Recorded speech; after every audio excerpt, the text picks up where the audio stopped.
네, 안녕하세요. 신학수다방 15탄 2부. 1부는 그 팬데믹 시대에 우리 기독교인의 어떤 처한 상황, 여러 가지 어려운 상황들을 얘기했습니다. 못다한 이야기를 2부에 좀 하고, 그러면 어떻게 우리의 예수님의 정신으로 돌아갈 수 있을까? 기독교의 본질로 돌아갈 수 있을까에 대해서 마무리하는 시간. 조금만 더 할게요. 1부에 이어서. 왜 인간에게만 달라붙지, 이거? 인수공통 뭐 어쩌고 얘기를 하는데, 왜 자꾸 사람한테 들어와서 번식하려고 하고, 재생하려고 하고, 자기를 확대하려고 하지? 사람 몸, 사람의 신체와 이 코비드, 이 바이러스, 도대체 어떤 인과관계가 있는 건지? 그러네. 다른 걸 조사 안 해봐서 모르는 거 아니야? 아니. 그러니까. 다른 그러니까 동물의 종을 조사 안 해봐서. 13세기 이후에 서구의 패스트나 뭐 이런 것들은 다 주별이고 뭐 다 이런 거잖아요. 네. 그러니까 그 밖으로부터 물론 뭐 바이러스도 마찬가지지만 이건 왜 이렇게 악착같이 사람한테 들어와서 자기를 번식시키려고 하지? 이게 무슨 관계가 있는 거지? 저 몰라요. 갑자기 그러고 물었어요, 제가 그냥. 아마 전문가들은 나름대로 대답이 있겠죠. 네. 대답이 있는데. 네? 다시 한 번. 코비드19라고 하는 이 바이러스가. 네. 드러난. 네, 드러내는. 네. 그것이 드러낸. 그것이 네. 그것으로 인해 드러난. 우리의 지금 삶의 현실의 모습은 뭐지? 뭘 우리에게 다시 생각하라고 하는 거지? 그런 거죠? 네. 만약 지구의 에코시스템의 뒤틀림, 기후변화, 지금 몇 년 사이에 지금 급격하게 뭐가 돼요? 너무 위기감을 느끼고 있죠. 그런 것 모여서 계속 얘기하고, 이제 각국 그러니까. 정상들이 모여서 얘기하기도 하고, 선언도 하고, 그러니까 에코시스템 자체, 그건 문제가 있다고 이제 얘기를 하니까. 그런 것과 관련이 있다고 하면은, 지금까지는 전혀 조금은 다른 모습으로, 잠복해 있다가, 이런 현실 속에서 갑자기 번성하면서 인간 친화적인 그런 바이러스로 이쪽에 메타모포시스를 했다고 하면은, 변신했다고 하면은, 아주 거대 담론으로 크게.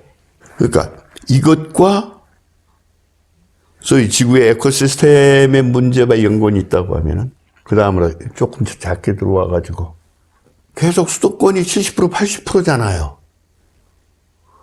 그럼 앞으로 그렇게 밀집해서 사는 이상 어쩔 수 없이 그 현실과 같이 살아야 하는 건데, 나는 뭐 여기서 떨어져 사니까 별로 걱정 안 해요. 익명의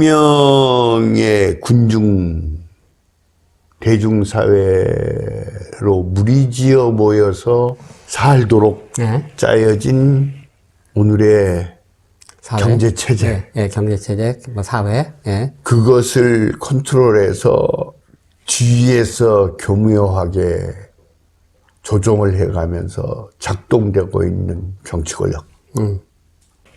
우리한테 지금 감춰져 있는, 은폐되어 있는 또는 왜곡되어 있는 삶의 질서 또는 삶의 패러다임에 대해서 우리를 하여금 묻게 하고 있는 거 아닌가? 크게는 에코시스템 지구적인, 저는 막연한 생각이에요. 나는 모르겠어요. 왜 이렇게 이 자식들은 차라리 뭐 박쥐나 뭐 어리나 뭐 모기나 뭐 이런 쪽에 가가지고 나 몰라서 하는 소리예요. 무식해서. 그다음부터 뭐 개나 고양이나 뭐 어디 뭐 들짐승이나 이렇게 하고 왜 악착같이 이 사람이 사는 이 도시, 이 군중의 세계 속에 들어와가지고 왜 이렇게 사람을 좋아하지? 우리 반생태적, 반환경적이기 때문에 그런 거 아닌가? 그 도시라는 것이. 그러니까는 그렇죠. 뭐 누구는 또 이런 말도 하잖아요. 그래서 코비드19 그 바이러스는 그 지구를 위한 백신이다라고 하는 차원에서 뭐. 본다면은 그런 그 공격하는 게 아닌가 그래서 그것을 예. 뭐 정말 어떤 뭐 크게도 열고 어떤 패러다임을 가지고 우리야 내일 모레 갈놈이잖아요. 제가 방금 농담 삼아 거물 갈 것자. 근데 자꾸 그런 말씀하시면 그게 음모론으로 들려서 아니 전혀 그건 음모론이 아니고 우리 다음 세대에게 어떤 삶의 시스템을 물려줘야지. 에코파시즘의 어떤 그 SF 보면은요. 부자들까지 진공 돔을 만들어요. 예. 아, 그런 거 많죠. 맞아요. 요번에 코로나도 예. 이제 사회적 거리두기 격리하니까 예. 부자들은 호텔 같은데 딱 들어가가지고 부자들끼리 들어가서 예. 아주 더 편안한 독립된 공간에서 더 편안한 생활을 했다고 뭐 그런 것도 나오죠. 그러니까. 어떤 섬에 가서 또 살기도 하고 이런 식으로. 예. 앞으로 살아남는 사람, 마지막까지 살아남을 사람들은 그들일 거예요. 네, 그렇겠죠. 이렇게 돼 가면은 그런 시스템 만들어야죠. 청정구역에서 나름대로. 미래 영화 미래 공상과학 영화가 그런 거 보면은 일반 사람들은 이제 지하나 이런 데 들어가서 그냥 전부 다 막 그냥 정말 쥐떼들처럼 살고 같이 살고 그런 거죠. 부자들은 뭐 어디 딴 데 가서 자기네들끼리 잘 사는 거죠. 그런 거죠, 뭐. 예. 그거 우리가 지금 물어야 한다는 거죠. 예, 물어야 한다는 거죠. 그렇죠. 그런 구조로 가는 게 아니냐. 예. 아니, 지금 우리가 살고 있는 이 삶에 대한 여러 총체적인 거 또는 삶의 그 세밀한 부분에까지 뭔가 우리로 하여금 생각하도록 자꾸 뭐 물음을 제기하고 있는 것 같다는 거죠. 이건 물어야 되는 거 아닌가? 이렇게 해서 계속해서 이제 매년 우리가 독감 예방주사 맞듯이. 네. 이것도 뭐 한 6개월마다. 저도 이제 다음 주에 가가지고 이제 부스터샷 이제 또 이제 맞으러. 저도 다음 주에 맞아요. 예. 이제 가야 되는 거거든요. 1년에 몇 번씩 이거 맞아야 되는 거지. 맞아도 안전한 거지. 한 건가? 예를 들면. 그 다음 어차피 이제 또 얘기를 하죠. 백신 인증? QR코드? 그 모든 거 다 들어가잖아요, 거기에. 개인 모든 정보가. 예를 들면. 그러네. 예. 그거 다 그것이. 누군가는 또 그거를 갖고. 그 구체적인 세밀한 생체 정보가 뭐 들어가는 건 아닌데. 어쨌든 그 사람의 무엇이 모든가 이제 소위 디지털화 돼가지고 이제 저장되고 관리되고 이제 하지 않겠어요? 어쩔 수 없이 따라가는 거겠죠. 우리의 삶에 대한 그런 문제를 우리한테 지금 끊임없이 제기하고 있다. 듣기를 원하지 않지만은 앞으로의 테크노 사회, 소위 개인의 모든 것이 정보화되는 테크노 사회에서 소위 자신의 정체성, 이 문제는 어떻게 나가는 거지? 그 다음, 우리가 지금 이것도 너무 큰 얘기예요. 어떤 교육이 전개되어야 되지? 교육은 미래 세대를 위한 거니까, 어차피. 우리 식으로 얘기를 해보죠. 이웃이 뭐지? 너, 당신이라고 하는 것을 어떻게 가르쳐야 되지, 지금? 여기 얼굴 없는 사회잖아요. 얼굴 없는 인간. 전부 마스크 쓰고, 너는 익명화되고, 사랑할 수 없는, 얼굴을 마주 대할 수 없는. 표정도 못 읽고, 감정도 없는, 디지털된 사회. 그런 관계. 교회에서 이웃을 사랑하라고 할 때 이웃을 어떻게 이제 이 얘기를 해야 되지? 너, 당신. 이웃이라고 너무 거창해 할 거, 너와 나 얘기를 할 때 마틴 부버가 얘기를 했듯이 너나 당신인데 당신 문제는 놔두고 이웃 너도 하나의 정보 개체 그건가? 인간의 의미와 가치에 대해서 뭐를 어떻게 깨우치게 하고 가르칠 수 있지? 교육은 어떻게 바뀌어야 되지 이거? 이런 삶의 시스템에서 너무 큰 문제, 아직 닥쳐오지 않은 문제인 것 같지만 지금 당장 뭐 원격 수업 우리 뭐 언제든가 뭐 이제 다 백신 되고 치료제 하면은 또 이제 어느 정도는 돌아가겠죠. 근데 오미크론 뭐가 되듯이 바이러스는 또 멈추지 않고 자꾸 진화할 것이니까. 변이를 할 거고 변신할 거고 또 진화할 다른 건데. 병, 또 나올 수 있고, 다른 바이러스가 나올 수 있고. 예를 그냥 한 가지만 더요. 예. 이 의사들의 밖으로 싸움 때문에 몇 년째 지금 구체적인 삶의 의료거든요, 이건. 의사들을 위한 의료가 아니라 삶의 의료 시스템에서 아주 구체적인 한 분야만 보면은 언제까지 이 의료 시스템 지금 상태로 그들의 밖으로 싸움에 휘둘려 가지고 이거 그대로 둬야 하는 거지? 어느 정도나 더 필요한지 모르겠어요. 간호원들 그 안에 여러 가지 보조 인력들 모든 시스템이 더 하나 기가 막힌 거 언제 우리나라 예를 들면 기본교육 의무교육 시스템에서 예를 들면 초, 중, 고까지 언제까지 50명, 60명 교실을 해야 되는 거지? 10명, 15명이면은 이 나라가 지금 어디가 뒤틀려도 한참 뒤틀려 있는데 이제는 우리에게 물음을 제기하는 거거든요. 이 교육 시스템 어떻게 할 거냐?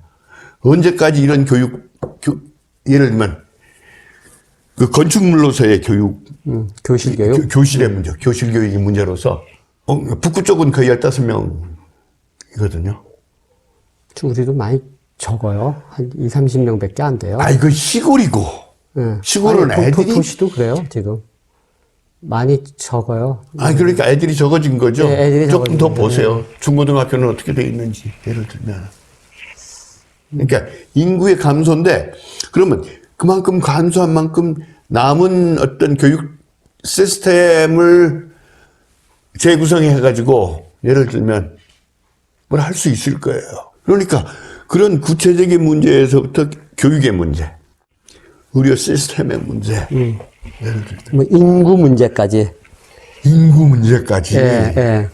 그런 것에 대한 우리에게 많은 물음을 제기한다는 거거든요. 예. 지금 여기서 뭐 5천 명이네 몇 명이네 그만해도 돼요. 그러니까 근데 그건 내가 내 식으로 얘기한다면 거의 내가 이제 밤낮 수월 그래가지고 지옥이라고 그러잖아요. 그 너희들 문제야. 5천 명이 되든 10,000명이 되든 그건 너 서울 알아서 해. 그런 한 인간의 정보화 될 수 없는, 예를 들면, 어쨌든 여러 가지의 그 QR코드나 뭐 이런 걸 통해서 끊임없이 정보화되는 이런 인간이 아니라 인격적 정보화될 수 없는 어떤 인격적 독특성을 가진 개체로서의 이웃이라고 하는 그런 인간에 대한 의미를 어떻게 이해시키고 어떻게 가르칠 거지? 어떻게 깨우치게 할 거지? 네. 코비드19는 우리에게 지금 여러 가지를 뒤죽박죽으로 만들고 있지만은 지금까지 살아왔던 삶에 대한 많은 문제들을 우리로 하여금 묻게 한다는 거죠. 네. 덮여있던 어떤 이것을 걷어내고 네. 뒤엉켜 있는 우리 삶의 어떤 네트워크들을 이제는 좀 다시 이렇게 들여다보게 한다는 거거든요. 네. 그러기 위해서는 아간벤 같은 지식인이 전혀 다른 관점에서 우리에게 묻는, 제기하는 이것을 조금 더 꼼꼼히 들여다볼 필요가 있는 거 아닌가. 여기에 제목이 집이 불탈 때. 집이 불탈 때. 뭐 섬뜩섬뜩하죠. 네. 있다 보면은 표현이 아주 비유가 아주 좋았어요. 예, 여기서도 이제 그런 얘기하죠. 더 이상 불길은 없고 숫자와 수치 그리고 거짓말만 있다. 네. 우리는 분명히 더욱 어디더라? 약해졌고 외로워졌다. 그러나 우리는 이제 어떤 타협의 가능성도 없는 이전에는 없었던 명백함을 갖게 되었다. 지금 불타버린 집에서 우리는 자꾸 이제 그런 거고. 그것은 마치 이거 137페이지요. 예, 그러네요. 어떤 희생을 치르더라도 권력이 만들어낸 벌거벗은 삶을 움켜쥐려는 것 같다. 꼼짝도 못해요. 예를 들면 이것 때문이었거든요. 지금 이 코비드-19 사태를 가지고 일종의 파슴적 권력 시스템을 만들려고 한다. 복종하게 하고. 그러니까 이제 이 아간변에 반대하는 사람들은 야 어쨌든 그래도 살아남아야 될 거 아니냐 그것을 통해서라도 이 코비드 이 상황을 극복해야 될 거 아니냐 이제 그렇게 얘기를 하는 거거든요. 그런데 조금 더 아간변이 제기한 질문 앞에서 교회도 네. 이제 수많은 뭐 어차피 뭐 카톨릭 국가니까 뭐 기독교 세계고 교회도 다시 한번 이런 질문 앞에서도 그리스도인 지식인들이라도 그 던진 물음 앞에 그래도 나름대로 뭔가 낯서는 물음을 찾던 아니면 나름대로의 다른 우회로를 만들던 뭐 대답을 찾던 뭘 해야 하는 거 아닌가. 그래서 이제 최근에 그래서 이렇게 좀 시작할 때 데카메론도 전염병의 시대에 보카치오의 데카메론. 네. 그쵸. 그러잖아요. 네. 까미의 페스트도 그렇고. 네. 까미의 페스트도 그렇죠. 네. 뭐. 역사가 전염병의 역사네, 우리의 역사가. 콜레라 시대의 사랑, 뭐 이런 것도 그렇고. 네. 여기, 책이 있어요. 여기. 전염병의 역사. 네. 한 번씩 그런 팬데믹의 상황이 벌어지면서. 예, 우리나라에도 있었어요. 콜레라가 어느 왕 때더라? 1918년, 19년이요. 요 근래. 스페인 독감. 근대 때. 예. 그건 스페인이고. 스페인 독감이고. 어마어마하게 죽었죠. 콜레라는 1930년대 아마 그럴 거예요. 예. 예. 우리나라에도 있었다고. 예, 연구 자료가 들어왔는데. 우리나라에도 조선시대 스페인 독감 들어왔을 때는 저희 경복궁에서 그 공포탄 빵빵 쏘고 그랬어요. 물러가라고? 저녁에. 예. 들어가라고, 이제 집에. 아니, 물러가라고. 물러가라고? 이 병균들. 물러가라고. 놀라가지고 어디 도망가라고. 그러니까 아마 궁궐에는 놀려서 안 들어갔겠지. 이해를. 어쨌든. 그러니까 이런 일이 있을 때마다 한 번씩 우리의 사고 시스템이 바뀌고, 삶의 체계가 바뀌고, 그에 따라서 과학기술의 발전도 또 달라지고, 우리 역사를 한 번씩 이게 바꿔냈죠. 바꿔냈는데, 이게 단순한 우리의 삶의 패러다임에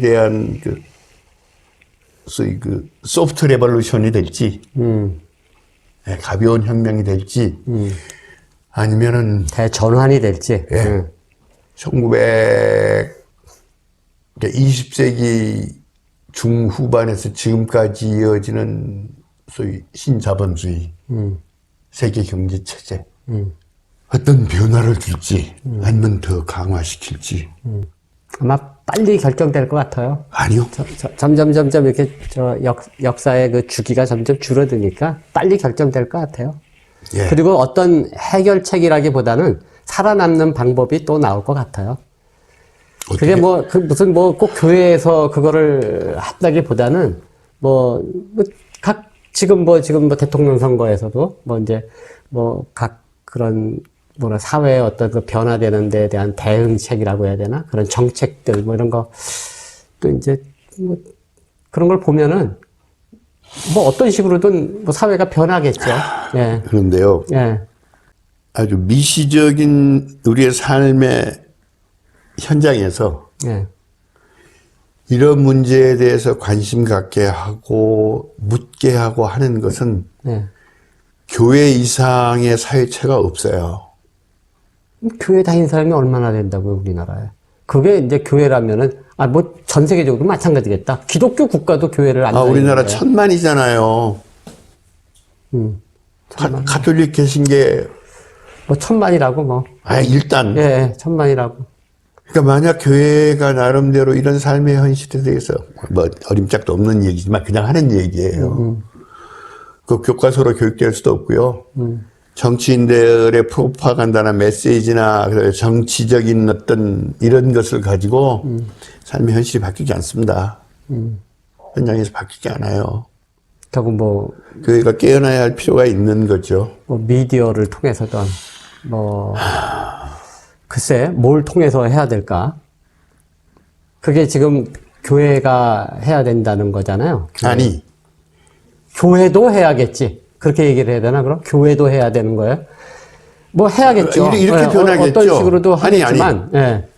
그럼 앞으로 이제 신부님이 말씀하신 뭐 되겠죠. 뭐 살아남겠죠. 예. 뭐가 나올 거예요. 이제 난 나온다고 봐요. 그건 교회에는 이제 점점 문 닫을 거예요.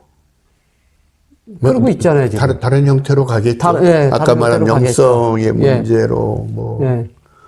뭐 이런 뭐 이미 데로 많이 가겠죠. 돌아섰죠, 이제. 아, 예. 그런가요? 예.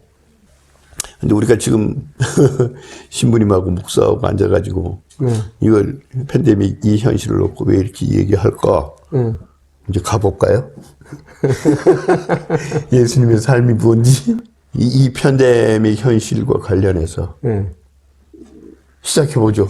예. 신부님이 시작하십시오. 예수님의 삶, 예수님의 치유. 네. 예.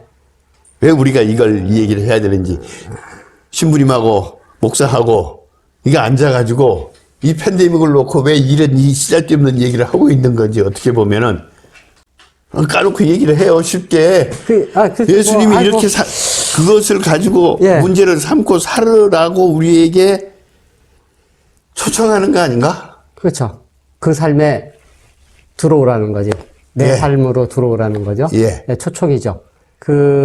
예수님의 삶을 보면은 뭐 항상 소외된 자들, 병든 자,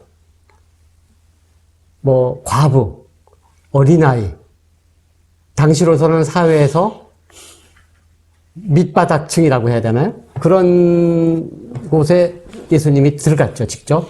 들어가서 그들을 돌보고 치유하고 그들에게 빵도 주고, 배고픈 사람에게는 빵도 주고, 예수님의 첫 번째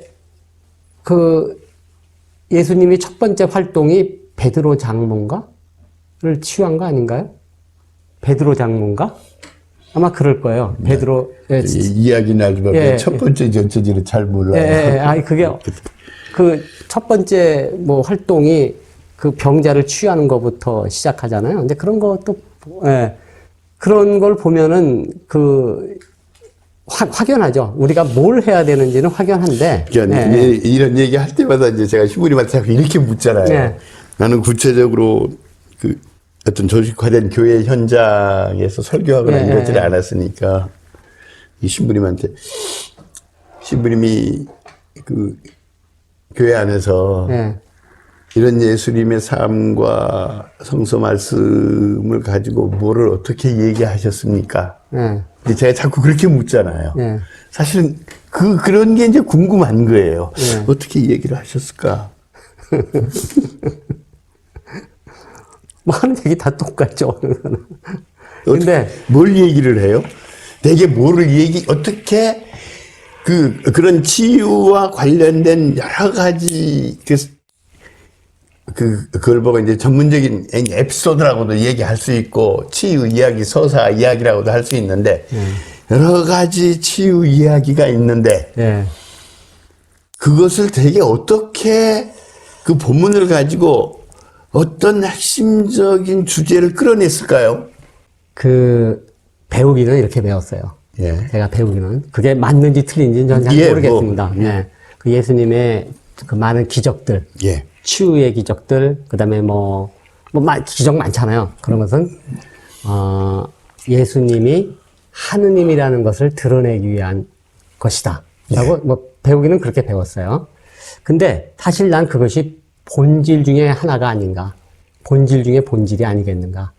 그런, 치유가, 소경을 눈뜨게 하거나, 저른바리를 고쳐주거나, 귀머거리를 듣게 하거나, 많잖아요. 그런 치유들이, 안진뱅이를 일어나게 하고, 그런 치유들이 무슨 어떤 행위로 이루어지는 것이 아니라, 그 사람들이 그 목사님이 하신 말씀 같은데, 있던 자리에서 박차고 일어나 사회로 복귀하라는 명령이다. 거기서 얘기 좀 끊고요. 의학사 책을 보면은요. 인도나 이집트 의학의 발전. 그 의학사들이 BC 2000년 정도 것에서부터 전승되어 와요. 아시겠어요? 비과학적이란 소리예요? 아니, 어떤 형태로든 예. 인간이 문자와 기록을 통해서 질병과 싸워왔던 역사는 예. 아주 오래됐다. 그렇게 깊고 오래됐다고. 예, 예, 예. 그렇죠? 예수님 히포크라테스, 예를 들면 그리스 현대의학에 뭐라고 하면 히포크라테스가 BC 300년인가 언젠가 그럴 거예요. 고대 그리스학. 내가 지금 연대는 정확하지 않아요. 한참 전이네. 전이겠지, 당연히. 예. 유대교라고 의학, 의술의 발전이 없었겠어요? 예수님 이전에. 고대 의학의 발전을 당대 상황에서 무시할 수 없어요. 물론 주술적이고 신화적인 치유 이야기는 숱하게 와요. 있어요.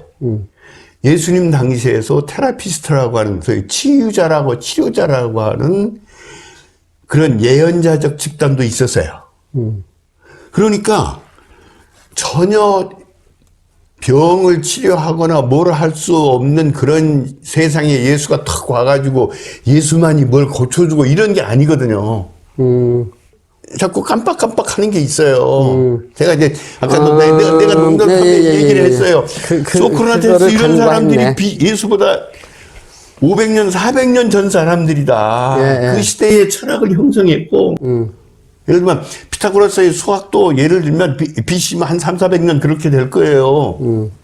그러니까 철학과 과학과 의학이라고 하는 모든 발전과 그 시대의 나름대로 의술이 주술적이고 뭐든 간에 하는 것들이 다 있었다. 인류가 이 세상에서 태어난 순간부터 아파서 죽고 죽었죠. 병든 사람도 계속 있어왔고. 있죠. 어떤 식으로든 그런 게 있었겠죠. 다 있죠. 예수님만 한 게 아니야. 예수님만 떡 하늘에서 내려와가지고 그 시대에 전혀 못 고친 의사들도 없었는데 예수님이 뭘 다 고쳐준 거 아니잖아요. 자꾸 잃어버려요, 지금 우리가 그것을. 어떤 정말로 하늘에서 툭 떨어진 어떤 사람이 와가지고 하느님의 이름으로 기적과 하느님의 능력을 통해서 사람들을 다 고쳐주고 그나마 뭐 다 고쳐주기나 했나요? 쉽게 얘기를 하죠. 예수님이 소설 써요, 제가.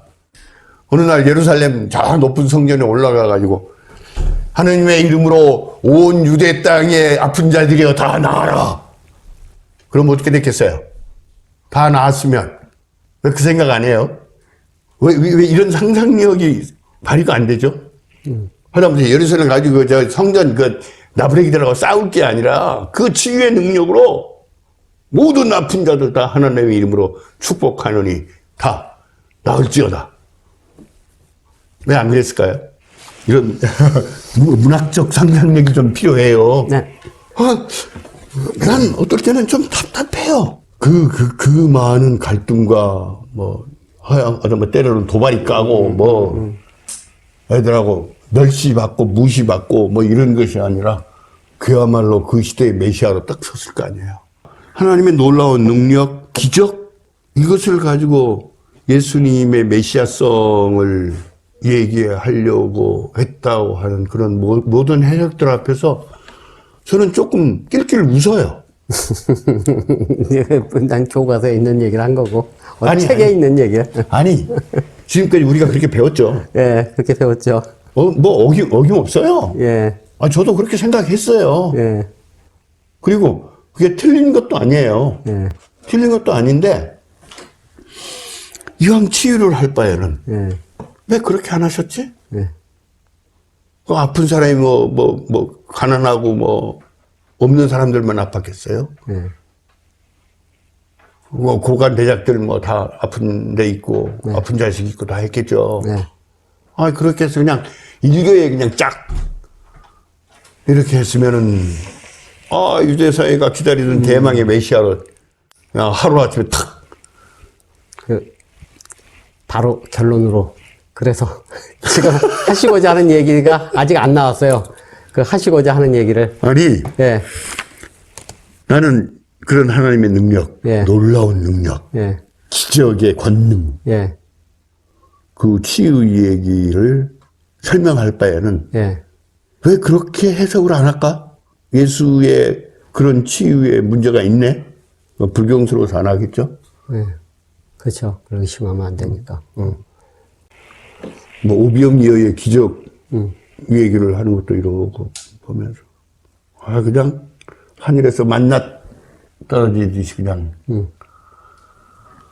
왕창 쏟아지게 해가지고 그냥 유대 사람들이 먹고 사는 거 걱정 없이 하면은 그러잖아요. 그 오병이어 기적에 그야말로 메시아다 하고 모시려고 오니까 예수가 도발이 까버리잖아요. 요한복음에서인가? 아마 그럴 거예요. 군중들로부터 피해가지고 톡 가요. 오병이어 기적 다음에. 그럼 왜 톡 가요? 거기서 우뚝 서버리지. 그리고 한번 세상을 갈아엎어버리지. 그러니까 나는 지금까지 예수의 삶의 어떤 행위 속에서 나타나는 소위 신적 권능, 능력, 기적적인 뭐 이런 것들. 그거 볼 때마다 불만이에요. 예수님한테. 화가 한번 갈아엎어버리지. 지금도 예수님 치병 능력을 믿고 치료해 주는 사람들 자기들끼리만 이렇게 노당노당 부어가지고 막 나아라 뭘 그래요? 예수님의 능력으로 이렇게 병 고치는 사람 높은데 남산 아니면 올라가가지고 한바탕 그냥 이 대한민국의 모든 사람 맞아 죽겠다. 의사들한테.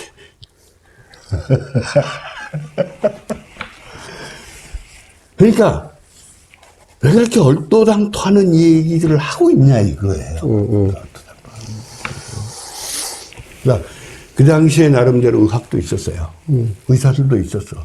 의술도 나름대로 그 당대 하는 사람도 있었고 그렇게 주술적인 치료를 하는 사람도 있었고 네. 수많은 의료 치료의 현실이 있었다고요. 네. 그럼에도 불구하고 예수님의 치유 이 얘기는 뭘까? 왜 이렇게 중심에 뒀을까? 네. 예수님의 예수님의 삶을 반성하면서 나중에 그렇잖아요. 언제나 제가 이제 말씀드리잖아요. 마가복음보다 먼저 복음서가 쓰인 건 바울의 편지고 이후에 예수님의 삶에 대한 이야기를 조금 더 종합하자 해서 만들어진 게 마가복음이죠. 마가복음인데 마르코 복음. 네. 예. 왜 이렇게 치유 얘기가 많을까? 구체적으로 고통받는 사람들의 삶의 현장에 있었다는 거 아닙니까? 네. 관심이 그랬고. 그리고 적어도 그 고통받는 병자들의 삶의 현실에서 그들은 어떤 도움도 받을 수 없는 현실이었다고 하는 거 아니에요. 네. 지금도 그렇고. 네. 지금도 그렇잖아요. 누가 그들의 고통과 공감하고 그 고통의 현장과 손잡고 자기의 삶을 들이밀고 한 거죠. 거기에 기적적인 사건이 있을 수 있죠. 옛날에 다 그렇게 했어요. 우리도 구태서 낳고 그러잖아요. 많이 했죠. 그게 기적적인 거예요. 이 모든 치병의 이야기들도 단편적으로 전해진 것이지만 적어도 한 세대가 지난 이후에 예수님의 삶에 대한 구체적인 이야기를 다시 편집하고 모아나가면서 그런 얘기들을 당대의 질병에 대한 이해를 바탕으로 치유에 대한 이야기를 바탕으로 그걸 정리한 거예요. 그것을 기적적으로 봤다고 하는 거 부인할 수 없어요. 그 사람들이. 네. 그렇게 볼 수밖에 없었으니까. 네. 근데 초점이 기적적인 것이었을까? 아니면은 누구도 이 사람에게 와주지 않는, 관심 가져주지 않는 이 고통받는, 병으로 고통받는 사람의 초점이 있지 않았을까? 왜 이 사람들은 이렇게 내버려졌습니다.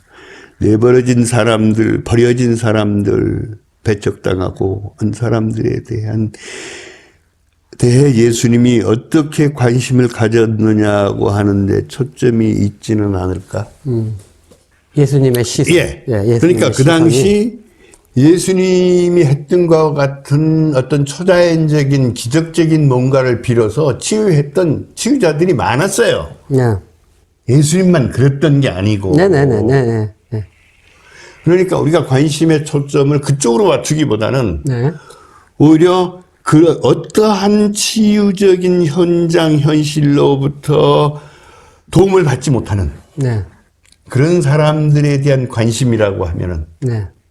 예수님의 치유 활동, 치유 행위의 의미가 달라지지 않을까? 네. 맞습니다. 그렇게 한번 예수님의 치유를 이해해야 할 필요가 있고요. 네. 또 하나, 질병이라고 하는 것은 네. 인간을 경계로 내몹니다. 네.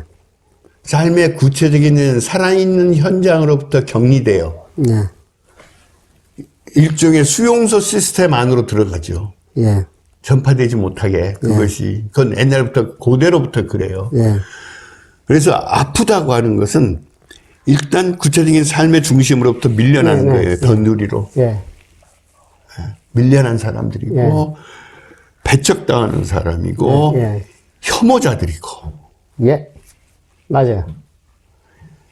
오늘 현실의 병원이 아무리 삐까번쩍해도 네. 서울대 나 최근에 몰랐는데 그 특실병동은 하루에 70만 원이래. 네. 치료비 빼고 더 하는 데도 있을 걸 아마. 잘 어쩔지 모르겠어요. 예, 예. 어쩔지 모르겠어요. 예. 70만 원짜리 특별 병동이라고 해도 예. 병원은 일단은 경계 공간입니다. 예. 일상과 질병의 공간, 네. 경계 공간. 네. 삶과 죽음의 경계 공간. 네. 근데 옛날에는 죽을 때는 집으로 돌아왔지만은 요즘은 죽으려 그러면 병원으로 병원으로 하죠. 쫓아내요. 맞아요. 예. 집에서 죽으면 골치 아파요. 일단 경찰이 와요. 예. 경계 공간이에요. 예. 이게 이상하게 지금 들렸어요. 예. 그래서 이제 이반 일리치의 책 중에 그런 책이 있어요. 원래 메디컬 네메시스. 네. 죽음의 신이잖아요. 네. 우리말로는 뭐 병원이 병을 만든다 이렇게 돼 있지만은 네. 지금 현 시스템 안에서 소위 병원이라고 하는 것이 어떤 그림자와 짙은 어둠을 들이고 있는지 분석한 책도 있고. 네.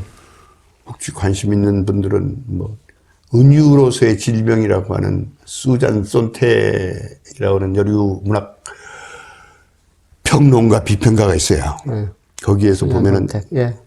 깜짝 놀라게 되는데 왜 우리는 질병과 전쟁, 전투, 박멸, 박살 이런 전쟁 용어를 가지고 왜 질병을 표현하느냐.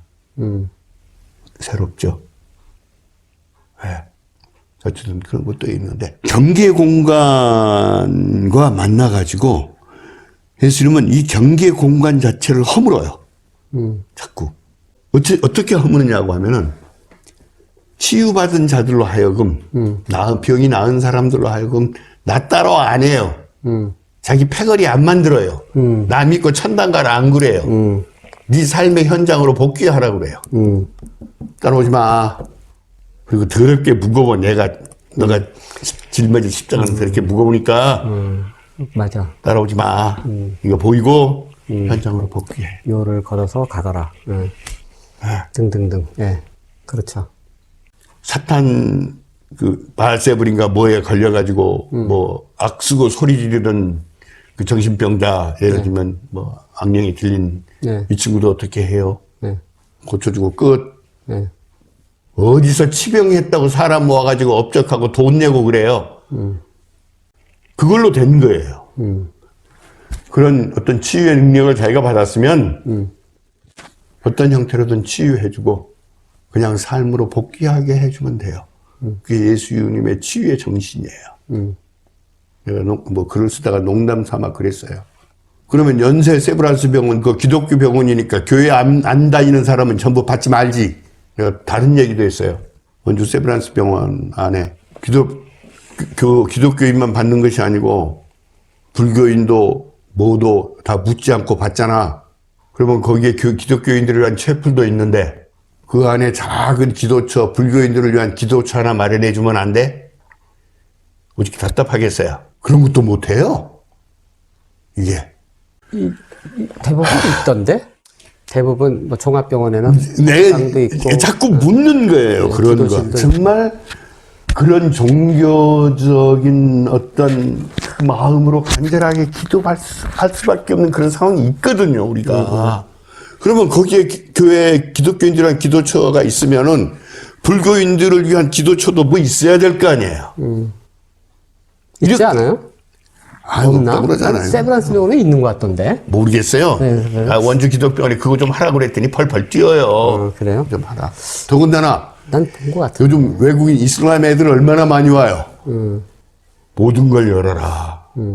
예를 들면은 하다못해 공간이 없으면은 몇 시부터 몇 시까지 기독교, 여기 불교, 그다음에 이슬람 앞에다가 엠블렘만 갈아 끼고 왜 이렇게 옹졸해졌어요? 네, 그래서. 네네, 예. 어쨌든 저희 지금까지 치유와 관련해 왔던 기독교의 혁혁한 역사가 있지만 네. 어느 순간 그게 일그러진 그 이면의 그림자들을 보면은 네. 어떨 때는 좀 구역질 나요. 네. 이게 예수님이 다르다. 당신의 치유의 삶으로 보여준 메시지의 본질인가. 예. 그런 물음을 우리는 물어야 한다는 거죠. 예수의 치유 사건에서. 예. 그리고 결국 그 치유 사건이 아까 제가 말씀드린 대로 서구의 질병과 대처했던 나름대로 뭐 수도원에서부터 시작이 됐지만 많은 구호와 연구와 헌신과 도움과 이 거대한 흐름이 오늘 서구의 질병의 역사, 의학의 역사와 뒤엉켜 있으면서 그걸 발전시켜 왔어요. 그런데 그거는 뭐 맞지. 예. 신학대학에서 그런 역사를 안 가르쳐. 가르치지 않아. 어마어마한 인류의 역사 속에서 핵심적인 부분의 하나인데 밤낮 성경 안에서 예수님이 능력과 하나님의 뭐 기적으로 치유했다만 가르치고 믿으라고만 가르치지 실제로 예수님의 삶을 바탕으로 한 거대한 의학 발전의 역사, 헌신의 역사, 봉사의 역사 이거 좀 눈여겨보고 좀 해야 할 필요가 있다는 거죠. 그 정도만 할게요. 네. 그 예수님의 치유, 거기서 볼 것은 저도 이제 오늘 아주 좋은 말씀 들었어요. 예수님의 시선, 그 행위를 보지 말고 예수님의 그 치유 행위 자체로 볼 것이 아니라 그 수혜받은 사람들이 어떤 사람들이었느냐에 한번 시선을 맞추면 그 치유가 뭘 의미하는지 우리가 알 수 있다라는 한번 그 정말 좋은 말씀인 거고. 두 번째는 병자들이 경계로 밀려난 것은 부인할 수 없는 사실인데, 뭐, 그렇잖아요. 뭐, 삶과 죽음, 일상과, 뭐라고 해야 되나, 어떤 병, 뭐, 이렇게. 그런 걸로 밀려난 사람들을 치유해서 예수님은 다시 삶의 현장으로 복귀시켰다는 것. 그렇죠. 예, 나를 따라와라. 뭐, 이런 것이 아니라 복귀시켰다는 것. 그것에 또 하셨고, 그 다음에 마지막으로 기독교가 얼마나 의학 발전의 역사에 앞에다 하나 붙어야 되겠다. 서구 의학 발전 역사에 얼마나 지대한 영향을 끼쳤는가. 뭐 소문이 아니에요. 근데 그것이 이제 우리나라에 들어왔으니까, 근대화되면서 들어왔으니까, 얼마나 그 영향을 끼치고 발전에 기여를 했는가도 우리는 알아야 된다. 다 알잖아요. 우리가 알버트 슈바이처. 알고 있습니다. 왜 어떤 그런 그분이 얼마나 위대한 신학자였는지는 잘 몰라요. 사람들이. 의사로만 알고 있죠. 그렇죠. 어마어마한 현대 신학의 변화를 가져온 그런 분이었는데. 오늘 하여간 그 2시간에 걸쳐서 팬데믹 이야기로 시작을 해서 코로나 이야기로 시작을 해서 예수님의 치유로 끝났어요. 예, 감사드립니다. 오늘도 이렇게 또 이야기를 했는데 좀 길지만 그걸 자세히 들어보면 아주 의미가 있는 그런 시간이었다고 생각을 합니다. 감사드립니다. 예, 뭐 좀 주섬주섬 어지럽고 좀 그런데 그냥 이것으로 들으시면서 마치겠습니다. 조금 정리해서 들으십시오. 고맙습니다.